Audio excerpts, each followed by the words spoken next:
You are listening to Open Democracy.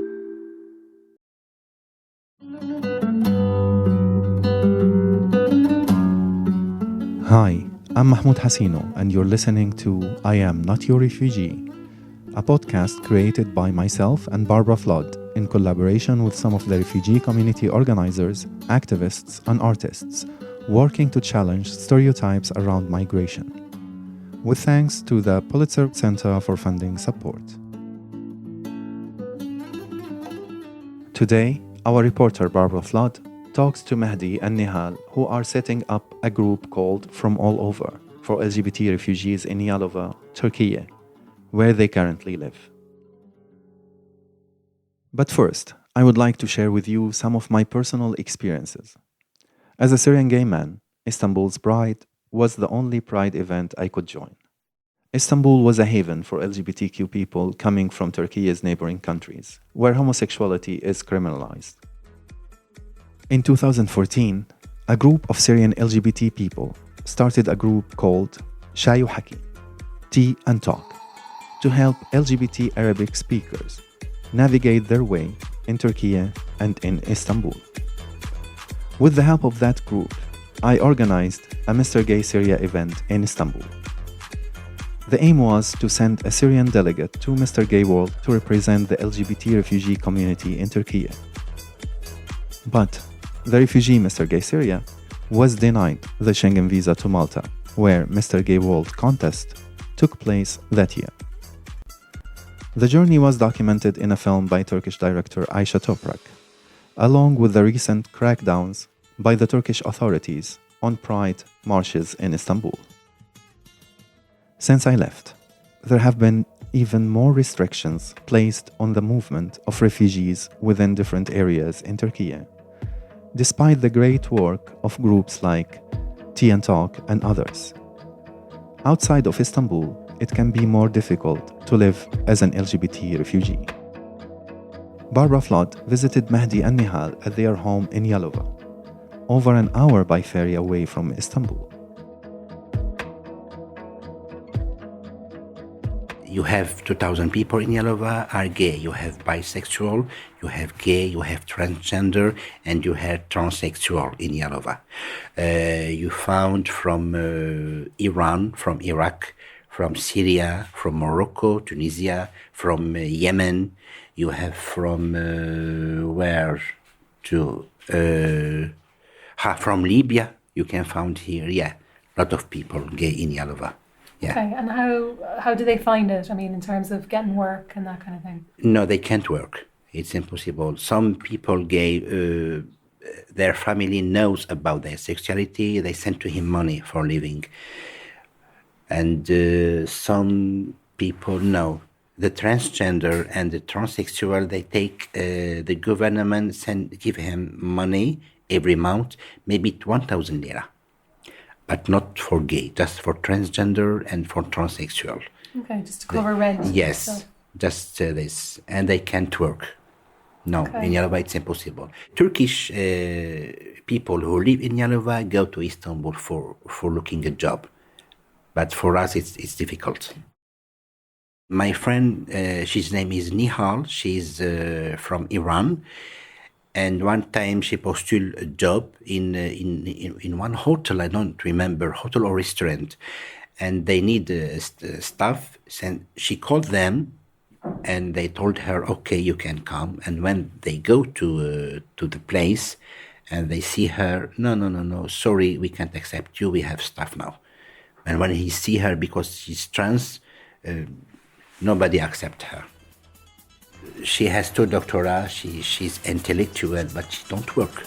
She has just 1,000 lira by month for rent, for bills, and for food. No, it's difficult. One time I don't accept my life because I found a job in French embassy, but the government in Yalova don't give me the authorization for going to Istanbul.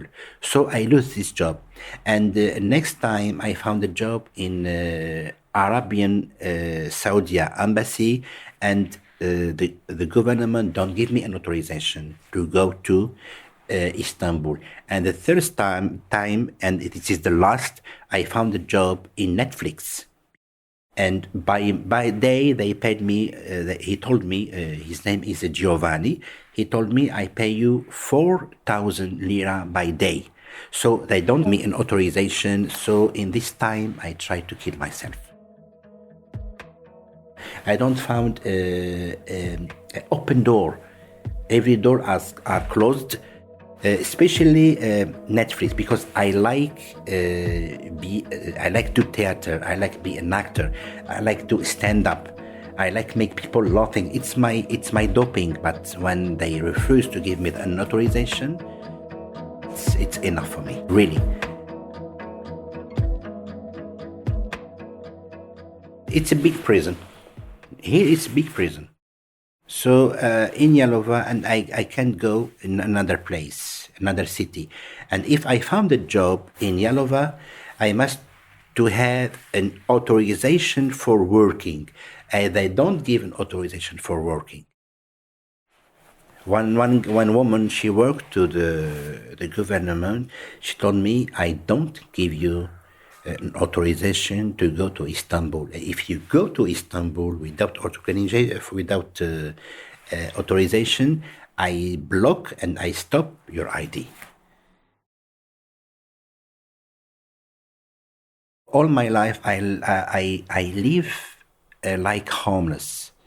When I was 4.5 years old, I lived like homeless. So one time, when I was hungry, I see a picture of pizza, and because I was hungry, this is true. You licked the picture? Yes, I licked the picture. And one time when it was cold, I see, the building, you see the window with family there. Sometimes I said, oh, I want to be like him. It's like that people, when he wants something, I can see that in her eyes, really, and in their eyes, pardon. For example, Nihal, she cried. What happened? Nothing. But I see the bill there. When I see the bill, 9,000 lira off. I told her, do you pay the bill for electricity? She told me no. And now when she paid the bill, now she sleeps good. Yeah. Really, yeah.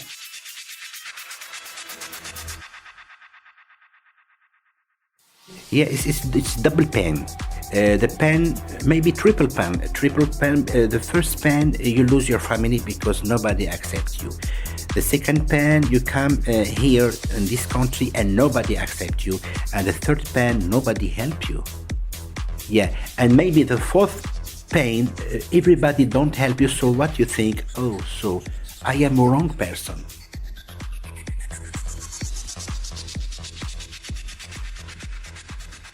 Hangi dil? Which language? Turkish or? What's easiest? Turkish, yeah. So you can, understand. Yeah. Ben Nihal'im, İranlıyım. 3,5 sene geldim Yalova, Türkiye. Transsexual'im, travesti. She said, my name is Nihal. I am from Iran. I am transsexual from Iran. I have 33 years old. I come to Turkey 3.5 years ago. Çünkü burada ben travestiyim. Kimse beni iş vermiyor. Ev vermiyor. Komşular problem var. Çok zor. She said it's difficult to live here because nobody rent you a flat. She don't find a work. She don't live anywhere because nobody accepts transsexual in Turkey. It's very difficult. Yeah, and also neighbors don't like trans. When they see them, for example, they do a problem, big problem. Master var. Master business, international business management ve psychology. She said she had two masters. One master of management, international management, and the second master of psychology. She wanted to do a doctorate, but Iran government don't give her an okay because she's trans. Benim arkadaşım biliyor ben hastayım. Eskiden çok hastane yattım. Elektrik şok yaptım. Şimdi ilaç çok içiyorum. Psikiyatrist ilaç verdi. She said, I drink drugs for psycholog thing, and when Mehdi come, I'm always alone, I'm always sick, but when Mehdi come, he cook, he clean, I feel better than before. Arkadaş lazım. İyi arkadaş. Aynen mesela Mehdi lazım. Her zaman mesela problem var. Hastayım. Ne ihtiyacım var? Mehdi söyledim. Herkes aynen Mehdi gibi arkadaş lazım. She said, yes, in Yalova, our life is very difficult. So every gay people, every trans people, they must to have a friend like Mehdi because sometimes she has a problem and she forgot when I am here. And every people here in Yalova, they must to have the same friend like this. The same support. Yeah. If everyone could have a Mehdi. Yeah. Ben istiyorum her LGBT trans bunlar herkes iyi yaş var. Herkes gidecek başka country, başka şehir. Çünkü Türkiye'de She said she hoped for all LGBT community who live in Turkey, especially trans, they go out of Turkey, for example, in Europe, because she escaped from Iran. Iran is too difficult, and she found the same government, Iran or Turkey, is the same thing. So she hoped then leave Turkey to another country. She hoped this for her and for our LGBT community here in Turkey. İkisini mültecice zaten problem var. Trans'ta çok fazla problem var. Mesela ben trans'im, mülteciyim. Gerçekten çok. You know, she said, I want to talk something we don't said it because I know. She said, refugee, it's problem here. They can't live here. And trans, they can't live here. But she is trans and refugees. It's two problem for her to live here. Not just for her, for all transes in Turkey. The refugee foreigner in Turkey, it's a big problem for them to live here. Thank you so much. You're Thank you, welcome. Nidal. That's a good. Thank you. Thanks. Thanks for translating.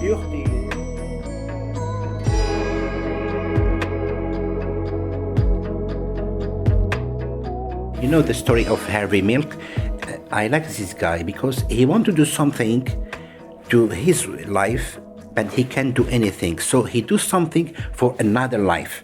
Yeah, this is now for me. He's good because he has two lives, his life and another life. He save it.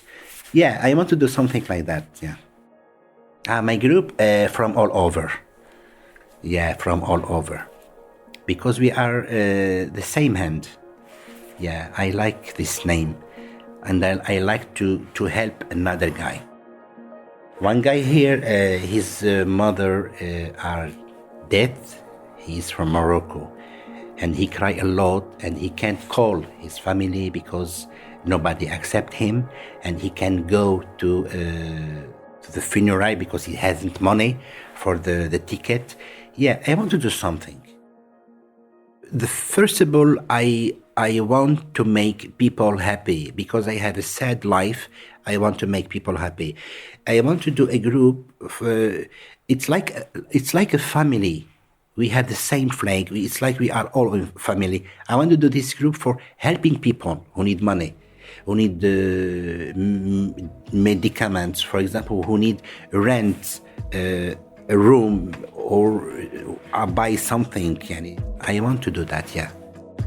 I have my door. Give me just the key. I can open it with myself. Yeah, I have my door. I want just to open it, so help me for opening it. Give me your key.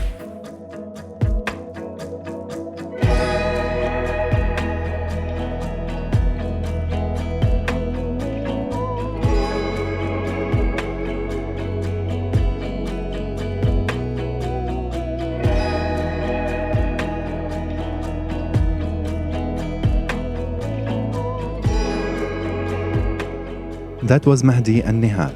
two members of the LGBT community in Yalova, Turkiye, who are setting up their own group from all over to support others in their community. As Nihal told Barbara, trans people suffer the most. I worked for 7 years with LGBTIQ people in Berlin, Germany. Although Berlin has a shelter for queer asylum seekers since 2016, trans asylum seekers and refugees still suffer in other parts in Germany. I have heard many horrifying stories over the years. Trans people who had the courage to cross the Mediterranean to Greece suffered physical and sexual assaults on the way. The EU-Turkiye deal of 2016 ensures the return of anyone who's caught by the Greek Coast Guard. So, if you have any ideas for support or want to connect with the group, please contact us here on the show. Thanks for listening from producer Barbara Flood and myself, Mahmoud Hasino. Thanks too to Omar Al-Kilani, who wrote and performed our theme music. Tune in next episode when activists from the Syrian Greek Youth Forum sit down with Barbara in Athens to talk about creativity and active citizenship. See you then.